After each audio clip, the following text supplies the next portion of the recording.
Hey, it's Bill Gross, the LA probate expert, and I'm really excited to have somebody who I met a long time ago, who I guess at the time she must have been 11 years old because we met before the year 2000. It must have been 1996 or 5 or something. 1992, Bill, or 4. 1992 or Yeah. 4, before my daughter was born. I'm really excited to have a minute to share with Coach Monica Reynolds, who's the MAPS coach, and I think more importantly in my world, was really the first person who coached agents and assistants on creating systems and developing the personnel part to support your business. So Monica, thank you so much for taking time with us today. Well, I appreciate that. I think everybody goes, what's your one thing? I think my one thing is I dug the well on assistants. So in the 90s, I wrote books on assistants and team building. And I even got thrown out of an office, I won't say the brand, in the early 80s because, Bill, I brought an assistant into the office. I was doing more business than all the agents together. And they said, who's that? And I go, it's my assistant. I can't do the paperwork. I don't like crossing the T's, dotting the I's. I'm a great salesperson. Let me go sell. And they said, well, she's not licensed. This is a liability. So they said she needs to go. And I went, okay. So I did the thing that most agents do. I left in the middle of the night. I came in, grabbed my stuff, and started my own company then. Is that office still open by chance? I'm just curious. That office is in Fargo, North Dakota, and it is still, that both of them are still open technically. Wow. So when I met you, you were running operations for a legend of this business, Walter Sanford, who was a superstar producer in Long Beach, California. And he also had a business where he was selling coaching systems and procedures, of which you were kind of that part of that, right? Yeah, you ran the operation. I wrote all those systems. He was the front guy. He would go out and take the listings, and I ran all the systems. I'd go take listings when I had to. I'd show buyers when I had to, but I built the telemarketing team. I built the assistant team. I built all the systems, and then everybody at the time in the early 90s, we were doing 300 transactions. We were the only 2 agents, but we had licensed assistants, and I might have been the first one to say, hey, she's licensed. Let's just let her go show those properties. We'll put Tori in the car, bring them back. I'll write the offer. Go show them that. Bring them back. I'll write the offer. And so we might have been one of the first people to really think about leveraging. I might be one of the first agents to have. We had 4 or 5 telemarketers in our office, and they would come in shifts from 10 to 2 and from 4 to 7:30. So we ran a really big business for the early 90s. We were big thinkers back then. Back when nobody was doing that. This was the first, or one of the very few large mega agents back before that was a thing, before there were even, the term even existed, I think. And I know you don't know this, that at the time I was in the mortgage business, my clients were realtors. And so I was going to different training companies to learn how to help my realtor clients. So I was using your systems to help them. And I actually ended up doing I created an assistant program for mortgage officers using the same principles, different business, different checklists and procedures, because the principles are timeless. I think that's the thing that strikes me about you. I came into real estate from corporate and Fortune 500 and gravitated towards the types of systems that you talk about in other coaching programs, and used that in my business ever since. So I thought maybe you could share a little bit, where do you see agents who are struggling and make that first step forward into organizing their job into a business? What do you see as the first step they need to take that they're not willing to, or maybe not aware of, that will consistently get them the best results? Well, first of all, you have to learn what you love. Fall back in love with real estate. I love real estate. I don't love paperwork. I don't like DocuSign. I don't like database stuff. I don't like any of that. I'm a salesperson, right? So fall back in love with who you are. Make the investment in having someone who is great at crossing the T's, dotting the I's, and putting DocuSign together. Give me a break. I'm not doing that, right?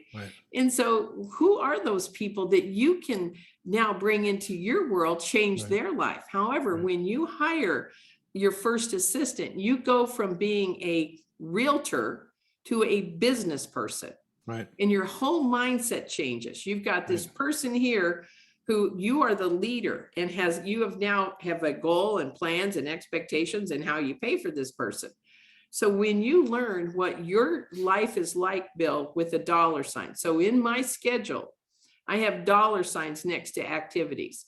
So as an agent, if I'm lead generating, lead follow-up, going on appointments, writing contracts, role playing, those are dollar signs.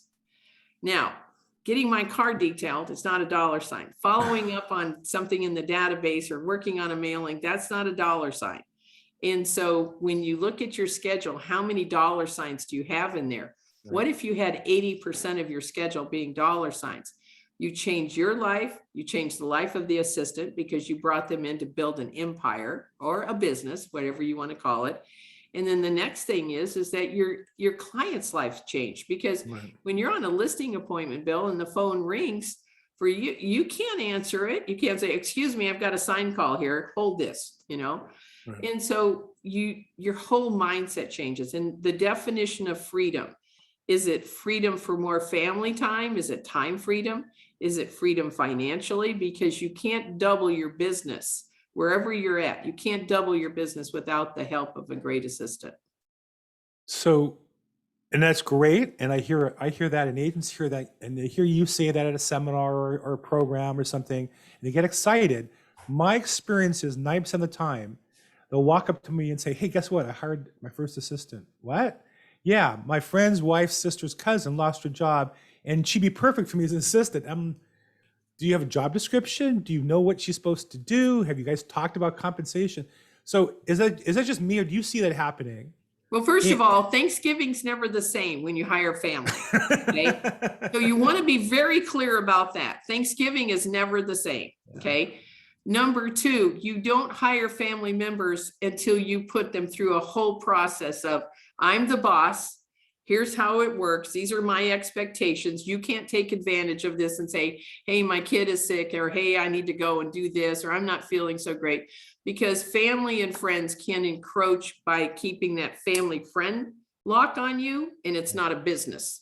Right. So I always say, be very careful, step back. And I always say, someone, Bill, this is kind of funny. I say, your spouse wants to come into business with you, pay them to stay away.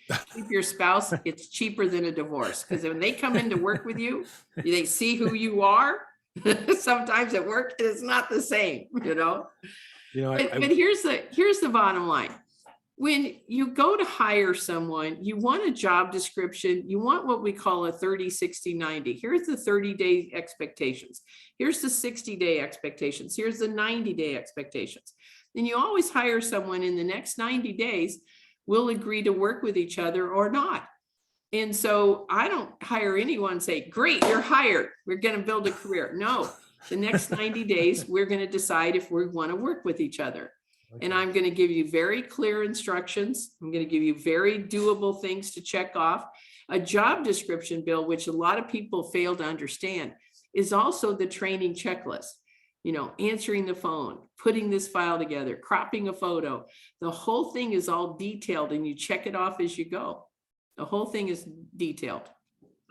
Now, I took a little different approach in my assistance push over the last 8-10 years. I really focus on virtual assistants, and I have a number of them for very specific tasks. I happen to have certain skills that it translates. Do you see that as an effective alternative for agents? Is it misused? Should the first assistant be a live assistant? And of course, COVID changes all those discussions. How do you see that playing out? Well, COVID made us all virtual. As you can see, I'm in my home office right now. So we're all virtual. So that's changed the landscape. However, as an active producer, I believe in the virtual assistants. They can do so many things. And yet I still need that one-off person where I can turn around and say, can you print that file for me? Can you print that pre-list package? Can you look the CMA up for me? Can you get that guy on the phone for me? You can't do that with a virtual. So when you're running a mega business, you're going to need that person. And occasionally, not all the time, but I'll say to my assistant, oh my gosh, I've got this huge buyer coming to town at 2:00. My car is a disaster from my dogs. Can you go run it through the car wash for me? Right. You know, I have them do little personal things sometimes when I can't do it because I got this going on and I need to prepare for this. And so that partnership of that face-to-face can be so critical. Can you be successful and just have a virtual? Yeah, but you're still doing your own printing. You're still doing your own, you know, take this contract or put this file together. I mean, you're still doing some of those things. And I don't want to do those things. One of the things that I got clear on years ago was looking at my business, like my hourly rate. What I make per hour, what I want to make per hour, and what I don't want to do because it's below me per hour to Right. achieve those goals. So, for example, the other day, unfortunately, my wife is in rehabilitation. Thank God, on the right path. Had surgery, and we have a dog. She has a dog that needed to be walked, and I said, well, that's a half hour. Let's hire the dog walking service. And so for $20. Half hour is $4 an hour. The dog gets walked, a couple times a day, more than I would do. And I said to her, I make a lot more, and I better make a lot more than $4 an hour, or we got some real problems. How do agents run the calculation? At what point can you afford to hire that first person? Oh, that's one of my favorite questions. All right. And how much money do you have to put aside to make that work? Yeah. So let me just share with you. When you're at 30 transactions and you see yourself doing more, or you feel that you're losing as much business as you're doing because you can't keep up with everything, you hire an assistant. But I want to give you a little model to think about. So let's say hypothetically, and I know in some parts of the country, it's not $15 an hour, it's a little less, or it might be a little more. I'm just going to go, let's hire a part-time assistant, Bill, for $15 an hour, 20 hours a week. Okay, that's $300, right? Yeah. Right. Okay. We're going to do that for 4 weeks. That's $1,200. Okay. So in $1,200, and your average commission is, let's say, $7,000. So your average commission is $7,000. I just gave you 80 hours back for family, for lead generation, for meeting with people, for working on your systems, working on your big plan. I gave you 80 hours back. Hopefully, out of those 80 hours, you would at least lead generate another 20 hours, if nothing else, 20 hours, right? Right. Do you think you would do more than one extra transaction? Of course. So let's say there's 2 transactions, $14,000, $1,400 investment. Works for me. Right. Definitely. And yet I'm going to say to an agent, don't hire an assistant until you've got at least 3 months of salary. So maybe, $5,200 or whatever, $4,200, put it in a savings account. And that's your draw for that assistant for the next 90 days. So you don't stress out. It's your working capital, like in the business. Right. Yeah. And yet go for it. Build a business. Don't be afraid. Know what you love about real estate and do that, because when you're doing things you don't love, or you're doing the 15-hour, the $20 an hour work, and you look at, wow, I can go to an open house on a Saturday afternoon or a Sunday afternoon, and I can find 4 leads. That's a potential $28,000 to me. That's a better use of my time. And then while my assistant is there, I'll take Friday afternoons off to be with my kids because I'm not going to be there Sunday afternoon. It's leverage. It's leverage. And it's the most powerful thing when you hire that secret weapon and you hire the right assistant. And so there's one thing, though, that when you hire them, you got to make sure that you know how to train them. So, I've been doing these trainings for years, and you've got to take the time to spend the time with your assistant to either get them in a training program like I have, or get them where you are going to spend the whole day, the first day with them. The second day, half the day. And you're not just saying, hey, take a look at this file, I'll see you later. You gotta train them. You gotta give them the big picture. You gotta give them the opportunities. Well, you went right to my next question, which is, when I do see agents occasionally find a great assistant, when they've got the financial plan in place, they have the money set aside, it seems like they hire the assistant, and then the person sits, now this is pre-COVID, they would sit down in their office next to them, and they come in, well, now what do I do? So I say, seems to me like you should have thought about that before you hired the person. You need to have a training program. You need to have a onboarding program. You need to have some ways to acclimate them in your business. But most agents can't spend all day training an assistant for a couple of days because they're going to fall behind on why they got the assistant. So talk a little bit about your training program. What resources do you have to help an agent who needs to hire somebody? Thank you, Bill. I have a training program, and I've had it for years, and I'm like, today I'm updating it again. I make it market of the moment. And when you hire someone, if you had a 450-page policy and procedures manual, when you hire someone, a 30, 60, 90, a job description, a job description also for the assistant, a director of operations, a buyer agent, you're hiring a telemarketer, inside sales agent, et cetera. All of that is in this book that you get, and you get it each week. And so it's a 18-week course. It's 6 months. The first call every month is for the agent, because I got to teach you how to be a great boss and a great communicator. Right. I got to teach you how to set reasonable expectations and not expect your assistant to do everything at once. Right. Then the next 2 calls each month are for the assistant. They're live, they're on a Zoom, it's interactive. I ask questions, they keep their camera on, they have homework assignments. So at the end of 6 months, they have a complete picture of everything from job descriptions for every part of the team. They have listing systems, they have closing systems, they have customer experience service systems. And so you're building repeat and referral. I give them all the scripts that they need on answering the phone, to following up, to asking for reviews, to asking for referrals. The bottom line is that I want that assistant to be a profit center for you. But I also want to build for the assistant an amazing career with opportunities to continue to grow the business. My systems are duplicatable, they're scalable. You don't need to reinvent the wheel. It just grows with your business. Well, so I see you marking it and offering it from time to time. And like I said, like we spoke before we even started today recording, as long as I've been in this business, I don't know anybody else who's taken this space and made a professional program that agents could use. Right. Okay, I won't say that too loud. Okay, it's the best. But you know what's weird about that? I'm passionate about it. Yes. No one's gotten in that space. I've been doing it since 1989. Yeah. I've written books on it. In the 90s, I get tossed out of offices in the 80s and 90s talking about how to hire an assistant. They go, oh, well, we're not going to do that. We can't do that. I mean, NAR, they hired me and they said, well, we don't think that there'll be many people in your room. Well, I had a lot of people in my room, but they all left there going, well, that just doesn't sound like me. You know, it is like, you know, so we've come a long way. We can see real estate is the finest career in the world. It's the finest career in the world. And I want to go back to when an agent hires an assistant, they make a mistake of vomiting on them everything that they want done right away. In the first 30 days, it should be the phone and how to answer the phone. That means you have a phone, you know, digital line, however it is, that you are not just using your cell phone. Okay, you're a business now, right? That they're trained on the database. The database is the data bank. It's the money.